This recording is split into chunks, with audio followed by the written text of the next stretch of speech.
Have you ever felt invisible? Imagine standing in a room full of people who used to be your world, watching your ex-husband flaunt his new, younger wife. You can feel the whispers, the pitying stares, the crushing weight of being yesterday's news.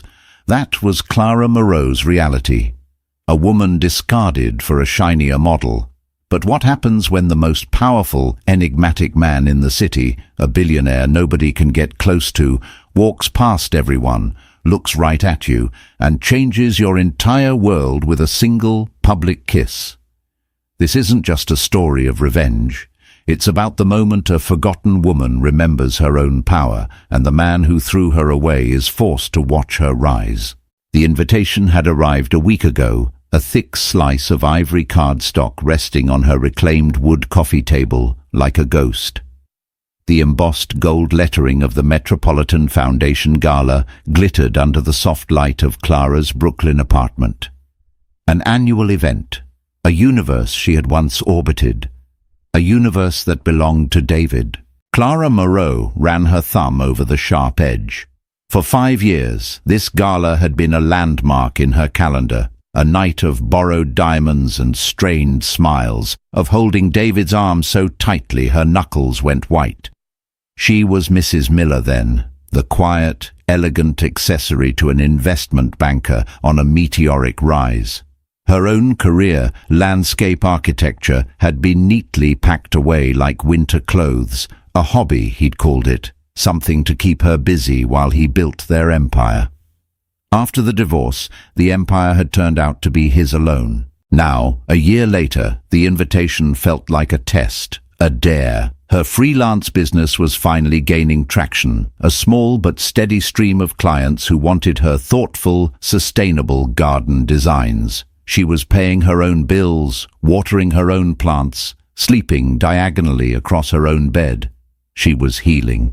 But was she healed enough for this? "You should go," her friend Maya had insisted over the phone. "You need to walk into that room and own it. Show him you're not just surviving, you're thriving." Thriving felt like a strong word. Breathing most days felt like a victory. But Maya was right. Hiding felt like letting him win.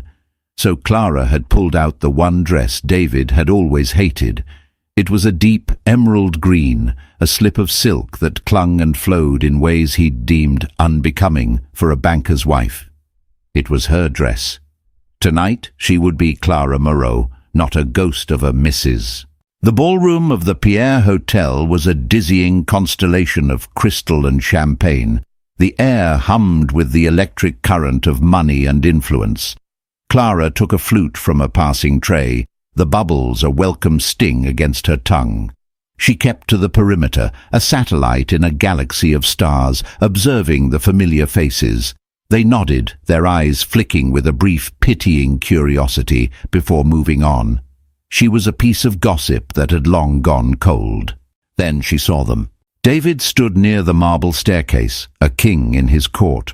He looked the same, impeccably tailored tuxedo, a confident smile that never quite reached his eyes. But the woman on his arm was new, Sophie Vance. Clara knew of her, of course, the daughter of a real estate tycoon, 24 years old, with a face like a porcelain doll and eyes that held a glint of hard-won possession. The diamond on her finger was an iceberg, catching the light and fracturing it into 1,000 tiny rainbows. It was twice the size of the one he'd given Clara. Clara's breath hitched. She had prepared for this, rehearsed her cool, indifferent smile in the mirror. But the reality of it, the sheer, blatant upgrade, was a physical blow. Sophie laughed, a tinkling sound that carried across the room, and leaned in to whisper something in David's ear. He smirked, his gaze sweeping the crowd with proprietary arrogance. For a moment their eyes met. Across the expanse of shimmering gowns and black ties, David saw her. The smirk on his face didn't falter, but something else flickered in his eyes. Surprise? Annoyance? Clara couldn't tell. He held her gaze for a beat too long, a silent acknowledgement of the history that lay between them like a minefield. Then he turned his attention back to Sophie, dismissing her. The cut was so sharp, so absolute, it stole the air from her lungs. She had been the woman who straightened that very tie, who reminded him of his colleague's wife's name, who soothed his ego after a bad day at the market. Now she was a stranger across a crowded room, a ghost in a green dress. Maya was wrong. Coming here wasn't a triumph. It was a self-inflicted wound. Clutching her small bag, Clara turned, desperate for an escape, for a quiet corner where she could piece her shattered composure back together. From David Miller's perspective, the world was exactly as it should be. The champagne was crisp, the air was thick with the scent of success, and Sophie, his perfect pedigreed wife, was a warm and beautiful weight on his arm. He was 35, a senior VP at a top firm, and married into a dynasty. He had orchestrated his life with the precision of a master strategist. Seeing Clara was an unexpected and slightly irritating variable. She stood alone near the bar, looking startlingly good in that green dress he'd always despised. It was too much, too revealing of the graceful lines of her body, the curve of her back. It was a dress for an artist, not a wife. For a moment, a phantom memory surfaced. Clara, years ago, sketching in a notebook, her face smudged with charcoal, a light with a passion he'd never fully understood and had over time quietly extinguished. He pushed the thought away. He had made the right choice. Clara was his starter wife, the woman who had been suitable for his ascent. But to break into the stratosphere, he needed someone like Sophie, a woman who wasn't just an accessory, but a statement. Sophie's father had opened doors he couldn't have even found on his own. Their marriage was a merger, and the returns were spectacular. "Who is that?" Sophie's voice was a soft murmur, but it had an edge of steel. Her eyes were fixed on Clara. "No one important," David said a little too quickly. "Just my ex." Sophie's perfectly shaped eyebrows rose. "That's her, the gardener?" David flinched at the term. "Landscape architect," he corrected automatically. "It was a hobby." "Well, she's here, alone." Sophie's grip on his arm tightened. "Are you going to say hello? It would be rude not to." What she meant was, "I want to see her up close. I want to assess the threat." He knew it was a test. To ignore Clara would suggest she still held power over him. To engage was to demonstrate his complete and utter indifference. "Of course," he said smoothly. He led Sophie across the floor, feeling the subtle shift in attention as people watched them. They were the room's power couple. The approach felt like a victory lap. "Clara," he said, his voice a smooth blend of surprise and condescension. "I didn't expect to see you here." Clara turned, her face a carefully composed mask of polite neutrality. Her eyes, the color of warm whiskey, met his, and for a second he felt a jolt of the old connection, the shared language of a decade together. "David, Sophie, you make a lovely couple." "Thank you," Sophie chirped, her smile dazzling and sharp. She extended a hand, the massive diamond practically winking at Clara. "It's so brave of you to come to these things alone. I would just feel so out of place." It was a masterfully delivered insult, wrapped in a veneer of sympathy. Clara's hand didn't tremble as she shook Sophie's. "I'm here as a guest of the foundation," she said, her voice steady. "They're interested in a potential collaboration for the new conservatory gardens." David's smile tightened. A collaboration? His Clara? It had to be a lie, a pathetic attempt to save face. "That's nice," he said dismissively. "Good for you, keeping busy with your little garden business." The words hung in the air, dripping with the poison of his condescension. He saw a flicker of pain in her eyes, but it was gone as quickly as it came, replaced by a cool, unreadable calm. "It's more than a business, David. It's my work," she said, her voice quiet but firm. "Something I'm sure you wouldn't understand." The retort, so unlike the compliant woman he remembered, caught him off guard. Before he could formulate a suitably cutting reply, she gave them a small final nod. "Enjoy your evening." She turned and walked away, her green dress shimmering under the chandeliers. David watched her go, a strange, bitter taste in his mouth. The encounter hadn't brought the smug satisfaction he'd expected. Instead, he felt an unfamiliar prickle of unease. He had wanted to show her what she'd lost, but as she disappeared into the crowd, poised and unbroken, he was left with the unsettling feeling that he was the one who had miscalculated. The balcony was a sanctuary. Clara pushed through the heavy glass doors and stepped into the cool night air, the city's roar softened to a distant hum. Below, Central Park was a vast, dark ocean of trees under a blanket of stars. She leaned against the cold stone balustrade, taking deep, shaky breaths, willing the hot tears behind her eyes to recede. The cruelty of David's words, the polished venom in Sophie's, had landed exactly as intended. Little garden business. He had made her feel so small, reducing her life's passion to a trivial pastime. For years she had believed him. She had allowed her ambitions to shrink until they could fit into the small, decorative box he had designed for her. A quiet voice beside her broke the silence. The Gardens of Versailles theme for the rooftop terrace was a bit on the nose, don't you think? Clara turned, startled. A man stood a few feet away, leaning against the railing, his tuxedo impeccably cut but worn with a casual ease. He was tall, with dark hair and startlingly intelligent grey eyes that seemed to absorb the city lights. She didn't recognize him, yet there was an aura of quiet authority about him. "A little," she admitted, her voice hoarse. "All that rigid geometry. It feels like nature being forced to behave." "Precisely," he said, his lips curving into a slight smile. "There's no room for discovery. It's a garden that gives away all its secrets at first glance." He paused, his gaze thoughtful. "Not like your Elysian Fields project." Clara froze. "I'm sorry?" "Your university thesis," he clarified. "The design for a public park based on the principles of regenerative wilderness. Winding paths, hidden clearings, native species. A garden that unfolds. I remember the sketches. They were brilliant." Clara stared at him, bewildered. No one had mentioned that project in over a decade. It was a dream she'd had in another lifetime, a version of herself she had almost forgotten existed. How could you possibly know about that?" "I make it my business to know about brilliant things," he said simply. He extended a hand. "Liam Sterling." The name registered with a jolt. Liam Sterling, the reclusive tech billionaire, the man who had revolutionized data security, whose company was whispered about with the kind of reverence usually reserved for deities. He was a legend, notoriously private, almost never photographed, and he was standing on a balcony talking to her about a student project she'd completed 12 years ago. "Clara Moreau," she managed, her hand feeling small in his warm, firm grip.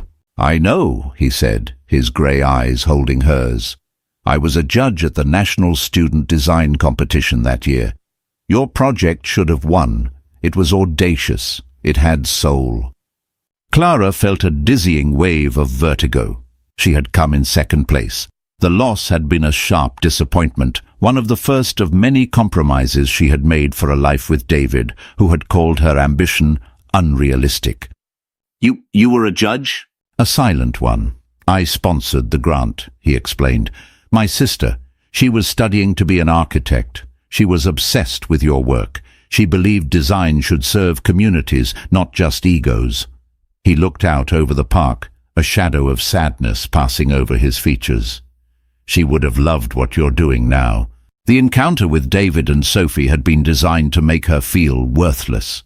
Yet here was Liam Sterling, a man of immense stature, validating a part of her she thought was long dead. He hadn't mentioned David. He hadn't offered pity. He had seen her. The landscape architect, the creator. "Thank you," she said, the words feeling inadequate. "No one has said anything like that to me in a very long time." "Then they haven't been paying attention," he replied, his voice soft but certain. They stood in comfortable silence for a few minutes, the city lights painting a glittering canvas before them. For the first time all evening, Clara felt her shoulders relax. The knot of humiliation in her stomach began to loosen.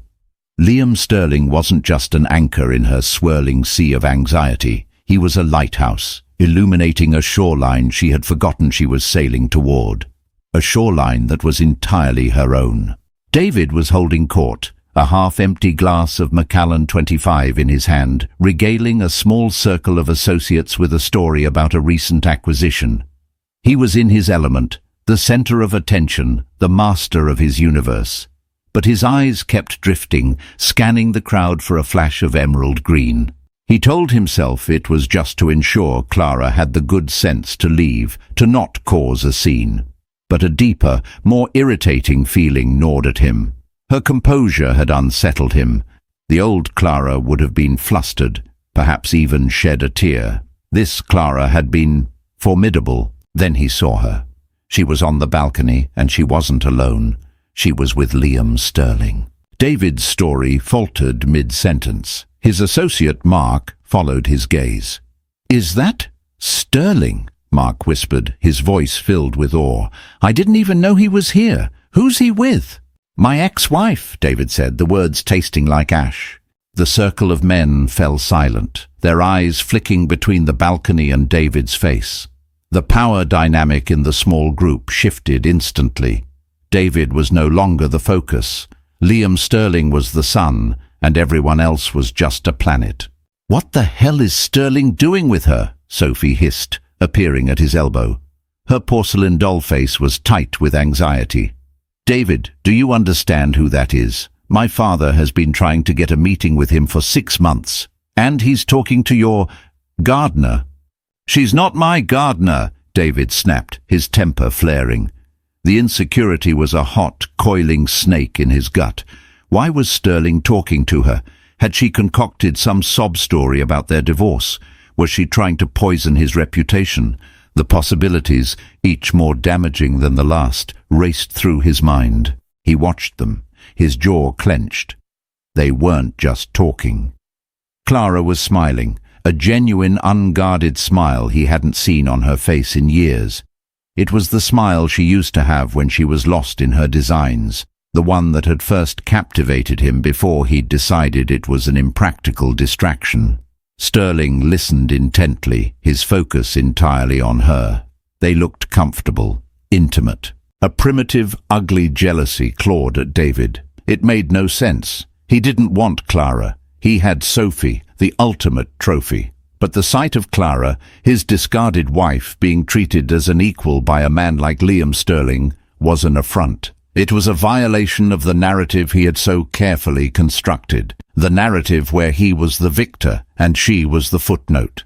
Clara and Sterling turned to leave the balcony, walking back into the ballroom. As they approached the grand foyer, Clara paused, as if to say goodnight. David held his breath, praying they would part ways, that this bizarre interlude would be over. But Sterling didn't let her go. He reached out, his hand gently touching her arm. He said something too low for anyone to hear. And then, in the center of the grand foyer, under the full blaze of the crystal chandeliers, Liam Sterling leaned down and kissed Clara Moreau. It wasn't a dramatic, passionate clinch. It was something far more devastating. It was slow, deliberate, and deeply tender. A kiss of unmistakable meaning. It was a public declaration. 100 conversations stopped mid-sentence. A collective, silent gasp seemed to suck the air from the room. The flashes of photographers' cameras, which had been focused on politicians and celebrities, all swiveled in their direction, erupting in a blinding strobe of light. David froze. The crystal tumbler in his hand felt slick with sweat. His vision tunneled until the only thing he could see was them. He saw the woman he had called unimportant, the woman he had dismissed and belittled, being publicly claimed, publicly treasured, by a man whose power dwarfed his own into insignificance. The kiss ended. Sterling's hand rested for a moment on the small of Clara's back as he guided her toward the exit, shielding her from the sudden onslaught of attention. The world David had built with such meticulous care, a world based on image, power, and the perception of others, didn't just crack. It shattered. In that single silent moment, he wasn't David Miller, the titan of finance. He was just the man who had let Clara Moreau go, the fool who had thrown away a diamond, convinced it was just a stone. The next morning, the world had been redrawn. Clara's face was on the cover of every society blog and gossip column. "Billionaire's mystery woman," screamed one headline. "Sterling's shocking gala kiss," declared another. Her phone buzzed incessantly on her nightstand, a frantic, angry hornet. She had turned it on silent, pulling the covers over her head as if she could hide from the tidal wave that had just crashed over her life. She felt a dizzying mix of emotions. Embarrassment at the public spectacle, fear of the unwanted attention, but also beneath it all, a strange, unfamiliar flicker of power. The pitying looks from the night before had been replaced by a firestorm of intrigue. No one was calling her David's ex-wife anymore. They were calling her Liam Sterling's mystery woman. Just after 9, a text message cut through the noise. It was from an unknown number. "Clara, I owe you an apology for the spectacle. And an explanation. Would you have dinner with me tonight? LS." Her fingers trembled as she typed a simple yes. That evening, he didn't take her to a flashy, Michelin-starred restaurant where they would be photographed. He sent a discreet car to a quiet, elegant brownstone in the West Village, which turned out to be his private residence. The interior was minimalist and warm, filled with books and art, not the cold, sterile trappings of wealth she had expected. They ate at a simple wooden table in a kitchen that was clearly used. A chef he introduced as Marco, serving them a delicious, unfussy pasta. There were no pretenses. "First," Liam began, setting down his wineglass, "I am truly sorry. I put you in an impossible position. It was impulsive and unfair to you." "Why did you do it?" Clara asked, the question she had been turning over in her mind all day. Liam's gaze was direct. "I told you about my sister Anna," he said. "She was 2 years behind you at Columbia. She followed your work obsessively. She used to say, 'Clara Moreau designs with empathy. She builds spaces that heal people.'" He paused, a wave of old grief washing over his features. "Anna passed away a few months after that competition. A car accident. Her death, it hollowed me out. When I sold my first company, I started a foundation in her name, the Anna Sterling Foundation. Its mission is to fund female architects and designers who focus on public, community-oriented projects. The kind of work she wanted to do, the kind of work you do." Clara listened, her heart aching for his loss. "I've followed your career, Clara, or rather, the lack of it," he continued, his voice hardening slightly. "I saw you win awards, get noticed, and then you married David Miller, and you disappeared. Your talent was just gone, subsumed. I saw you last night, standing alone, and I watched him approach you with his new wife. I saw the condescension in his eyes, the way he tried to make you feel small, and it made me furious." He leaned forward, his voice low and intense. "It was the same look of dismissive arrogance I've seen from men in boardrooms my entire life. The look that tells a woman her ideas are cute but not serious. I felt this protective rage on your behalf, on Anna's behalf." "So the kiss," Clara prompted softly. "It was 2 things," he admitted. "One part was an impulsive human desire to show the woman I saw standing on that balcony, a woman of substance and brilliance, that she was seen, that she was valued. But the other part," he gave a wry, self-deprecating smile, "was strategic. I knew a single photograph would instantly sever you from his narrative. You would no longer be David Miller's ex. You would be your own person, linked to a new story. I wanted to give you a clean break, a public reset." He looked at her, his grey eyes searching her face. It was a gambit. A high-handed, arrogant one, perhaps. But my motives were genuine. I want to help you reclaim what was taken from you. The foundation is looking for a lead architect for its flagship project, the Anna Sterling Memorial Garden in Brooklyn Bridge Park. I want it to be you, Clara." Clara was speechless. It was a dream project, a career-defining commission. He wasn't just offering her a life raft, he was offering her a fleet. He had seen the injustice of her story and had decided, with the immense power he wielded, to help her write a new ending.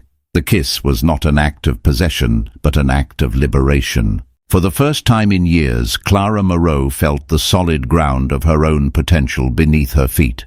The tears that pricked her eyes were not of humiliation or sadness, but of a profound, overwhelming gratitude.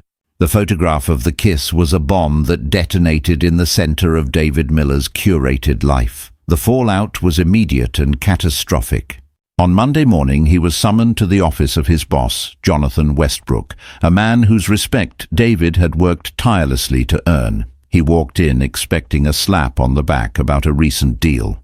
Instead, Westbrook gestured to a chair, his face grim. On his desk lay a copy of the New York Post. The photo of Clara and Liam splashed across the page. "I got a call this morning from Sterling's office," Westbrook said, his voice dangerously quiet. "Cancelling his firm's accounts with us, all of them. That's a 9-figure portfolio, David. He gave no reason, just a change in direction. You wouldn't happen to know anything about that, would you?" David felt the blood drain from his face. "Jonathan, this is my ex-wife. It has nothing to do with me." "Doesn't it?" Westbrook leaned back, his eyes like chips of ice. "The whole street is talking. Liam Sterling, who hasn't been publicly linked to a woman in a decade, is kissing your ex-wife the same weekend he pulls his business from your firm. It makes you look weak, David. It makes you look like a man who can't control his own house. And if you can't control your own house, how can you manage my client's money?" The message was clear. He was no longer an asset. He was a liability. The humiliation at work was just the beginning. At home, the atmosphere was glacial. Sophie, who had once looked at him with doe-eyed adoration, now watched him with a look of pure contempt. "This is a disaster," she said, throwing her iPad onto their white silk sofa. The screen showed an article detailing Clara's appointment as lead architect for the Anna Sterling Memorial Garden. "She's everywhere. They're calling her his muse. You told me she was a nobody. You told me she was a gardener with a hobby." "How was I supposed to know she knew Liam Sterling?" David shot back, his voice raw with frustration. "That's the point, David. You don't know anything." Sophie stood up, pacing their sterile, joyless living room. "I married you because you were powerful, because you were going places. You were supposed to elevate the Vance family name, not drag it through the mud with your messy, pathetic divorce. My father is furious. People are laughing at us." The words struck him with the force of a physical blow. "I married you because you were powerful." It laid bare the truth of their relationship, a truth he had always known but had coated in a self-serving fantasy of love and desire. Their marriage was a transaction, and his stock was plummeting. The arguments became a daily ritual, each one more vicious than the last. She mocked his declining status at the firm. He accused her of being a shallow, spoiled child. The beautiful porcelain veneer of their perfect life had cracked, revealing the hollow, ugly emptiness beneath. He started drinking more, seeking solace in the bottom of a whiskey glass. He would sit alone in his study, scrolling through the endless articles about Clara and Liam. They were photographed visiting the site for the garden, deep in conversation. They looked like partners, equals. The reports spoke of Clara's visionary talent and resilient spirit. He was haunted by a memory. Years ago, Clara had tried to show him a design for a community garden in a low-income neighborhood. She had been so excited, her eyes shining. He had barely glanced at it. "There's no money in that, honey," he'd said, turning back to his market reports. "Focus on the house." Now, her vision was being funded by a billionaire, celebrated by the city, while his own carefully constructed world crumbled around him. He had thought power was about money, status, and control. But watching Clara rise from the ashes he had left her in, he began to understand. He hadn't just underestimated her. He had fundamentally misunderstood the nature of true worth. He had traded gold for glitter, and the bill was finally coming due. The site for the Anna Sterling Memorial Garden was a neglected 2-acre stretch of waterfront in Brooklyn Bridge Park. It was a tangle of weeds and cracked concrete, but to Clara, it was the most beautiful patch of land in New York City. It was a blank canvas. It was a promise. She threw herself into the work with a fervor she hadn't felt in a decade. The timid, accommodating woman who had tiptoed around David's ego was gone. In her place was an artist rediscovering her voice. She spent her days on site, her boots caked in mud, her hair tied back in a messy bun, sketching furiously in her notebook. She spent her nights at her drafting table, surrounded by blueprints and soil charts, fueled by coffee and a resurrected passion. Her design was the antithesis of the rigid, formal gardens of the wealthy elite. It was inspired by her old Elysian Fields project, but it was bolder, more mature. She designed a garden of healing with winding, accessible pathways that encouraged quiet contemplation. There was a sensory garden for children with disabilities, a wildflower meadow to attract native pollinators, and quiet, secluded alcoves with benches made from reclaimed timber. At its heart was a simple, elegant fountain, its gently flowing water meant to symbolize resilience and the continuity of life. Liam was a constant, quiet presence. He never interfered with her creative process, but he was always there to support it. He'd visit the site not as a billionaire benefactor, but as an engaged partner, listening intently as she explained the ecological significance of her plant choices. He learned the names of the species she selected: echinacea for strength, lavender for peace, willow for remembrance. Their relationship deepened, evolving organically from their shared purpose. They ate dinner at cheap, delicious noodle shops in her neighborhood after long days, their conversations meandering from architecture to technology to their shared, nerdy love of old science fiction novels. He made her laugh, a real deep belly laugh she hadn't realized she'd missed. One cool autumn evening, they were walking along the promenade, the lights of the Manhattan skyline glittering across the river.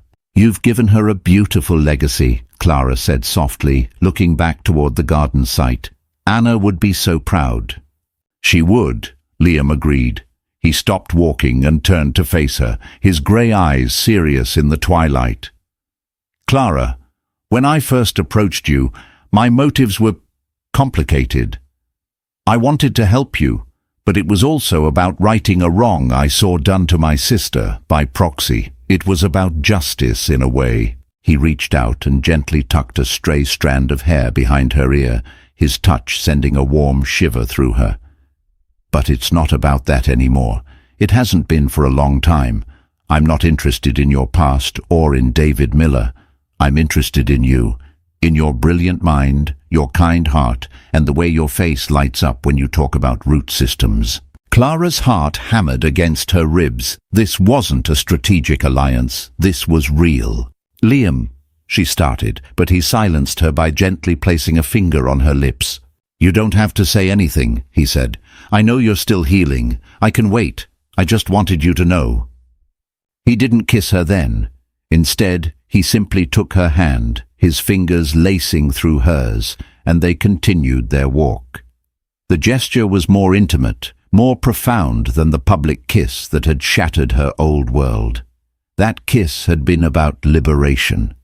This, the quiet holding of her hand, the patient promise in his eyes, was about building something new. She was no longer David Miller's ex-wife or Liam Sterling's pet project. She was Clara Moreau, the architect of her own life, standing beside a man who didn't want to dim her light, but wanted to watch her shine. And in the soil of her own reclaimed garden, a new and unexpected love was beginning to take root. David's world had shrunk. He lost the corner office, then the title, and finally the job itself. They called it a restructuring, but he knew the truth. He was tainted goods. His marriage was a hollow shell, filled only with Sophie's bitter recriminations and the silence of their separate bedrooms. He was adrift in the wreckage of his own making. In his desperation, his thoughts turned obsessively to Clara. She was the epicenter of his downfall, the cause of his humiliation. But she was also, his deluded mind began to whisper, his only way out. If he could just get back in her good graces, if he could somehow leverage her connection to Sterling, maybe he could salvage something. He found her one afternoon at the garden site. She was talking to a foreman, pointing at a blueprint, her expression animated and confident. She looked more vibrant, more alive than he had ever seen her. The sight of her, so completely in her element, sent a pang of something he couldn't name, envy, regret, loss, through him. He waited until she was alone, then approached, plastering a carefully rehearsed, remorseful smile on his face. "Clara," he said, his voice soft. She turned, and her smile vanished, replaced by a look of weary guardedness. "David, what are you doing here?" "I just wanted to see it," he said, gesturing vaguely at the burgeoning landscape. "It's incredible. You're incredible. I always knew you had this in you." The lie was so bald-faced it was almost comical. Clara's expression didn't change. "What do you want?" "I want to apologize," he said, trying to inject as much sincerity as he could muster. "For everything. I was an idiot, Clara. Ambitious and blind. I didn't appreciate you. I see that now." He took a step closer. "I miss our talks. I miss my friend." He was playing his last card, nostalgia. He was hoping to awaken some dormant ember of the life they had shared, the history that bound them. But Clara didn't even flicker. She simply looked at him with a profound, dispassionate clarity that chilled him to the bone. "We were never friends, David," she said, her voice devoid of anger, which was somehow worse. "Friends don't systematically dismantle each other's confidence. Friends don't call their partner's life's work a little hobby. Friends don't try to shrink someone so they can feel bigger." Each word was a calm, precise incision. "You're not here to apologize," she continued, her gaze unwavering. "You're here because your life is falling apart and you think I'm a life raft. You think you can manipulate me, use my connection to Liam to get back on your feet. You see me not as a person, but as an angle to be played." He opened his mouth to deny it, but no words came. She had seen right through him, down to the rotten core of his intentions. The realization that she knew him so completely and was so utterly unmoved was the most profound defeat of his life. "The woman you're looking for, the one who would have accepted your hollow apologies and soothed your bruised ego, she doesn't exist anymore," Clara said, her voice gaining a quiet strength. "You destroyed her, and from her ashes I built myself. So thank you for that, I suppose." She gave him a final, dismissive look. "Now, if you'll excuse me, I have work to do." She turned her back on him and walked away, her focus already returned to the garden, to her creation, to her future. David stood alone amidst the dirt and the saplings, the city buzzing around him. The rejection was absolute. It wasn't fiery or dramatic. It was calm, clinical, and complete. It was the closing of a door he hadn't even realized he'd left open. He had come here seeking a lifeline, but all he found was the final crushing confirmation of his own irrelevance. He had hit rock bottom, and there was no one left to blame but himself. 6 months later, the air was crisp with the promise of spring. The Anna Sterling Memorial Garden was ready for its grand unveiling. The space was unrecognizable from the derelict plot it had once been. It was a living, breathing tapestry of color, texture, and life. Wildflowers swayed in the gentle breeze from the river. The sound of the central fountain was a soothing murmur, and the winding paths invited exploration and peace. Clara stood on a small dais, Liam by her side, addressing the crowd of city officials, donors, and journalists. She wore a simple, elegant blue dress, her face radiant, her voice clear and strong as she spoke about the power of public spaces to heal and connect communities. She spoke of Anna Sterling's vision and of the garden as a testament to resilience. She was poised, articulate, and utterly magnetic. From the very back of the crowd, shielded by the shade of a newly planted maple tree, David watched. He was a ghost at the feast. He looked different. The expensive, tailored suit was gone, replaced by a simple jacket and jeans. There were lines of exhaustion around his eyes that hadn't been there before. He was thinner, humbled. His marriage to Sophie had ended a few months prior, not with a bang, but with the quiet signing of papers. Her father had made sure he walked away with nothing but his own debts. He had taken a junior analyst position at a small boutique firm, the kind of job he would have sneered at just a year ago. He lived in a small apartment in Queens. His world, once a glittering skyscraper, had been reduced to a walk-up. He hadn't come here to cause trouble or to try and speak to Clara. He had come because he needed to see it. He needed to understand. He listened to her speak, and for the first time, he heard her. He wasn't listening for how her words reflected on him. He was just listening. He saw the way she connected with the crowd, the passion in her eyes as she described the garden's design. He saw the quiet, steady way Liam looked at her, a look of pure, unadulterated admiration and love. And finally, he understood. He had thought Clara's light was something to be managed, controlled, and, if necessary, dimmed, lest it outshine his own. He had never grasped that her light was a force that could have warmed them both. His greatest failure wasn't losing his job or his trophy wife. His greatest failure was standing next to a sun and complaining that it was too bright. As the crowd erupted in applause, David turned to leave. He didn't feel the bitter envy or rage he had expected. He felt a profound, aching sadness, a grief for the man he could have been and the life he could have had if he hadn't been so blinded by his own hollow ambition.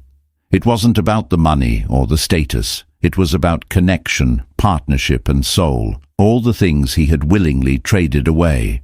Clara, finishing her speech, happened to glance toward the edge of the crowd. She saw a flicker of a familiar figure turning to walk away.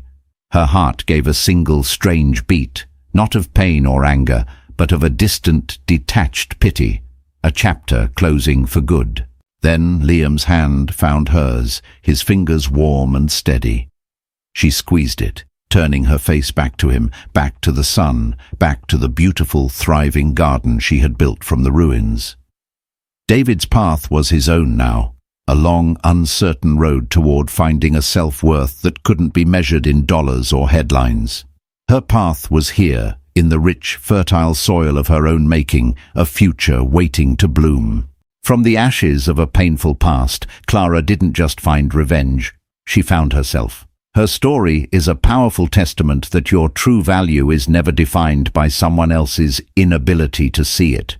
It's about cultivating your own garden, nurturing your own passions, and having the courage to bloom even after the harshest winter. If you were inspired by Clara's journey from heartbreak to healing and empowerment, please show your support by hitting that like button. Share this video with anyone who needs a reminder of their own strength and subscribe for more stories of resilience and redemption. What part of Clara's comeback resonated with you the most? Let me know in the comments below.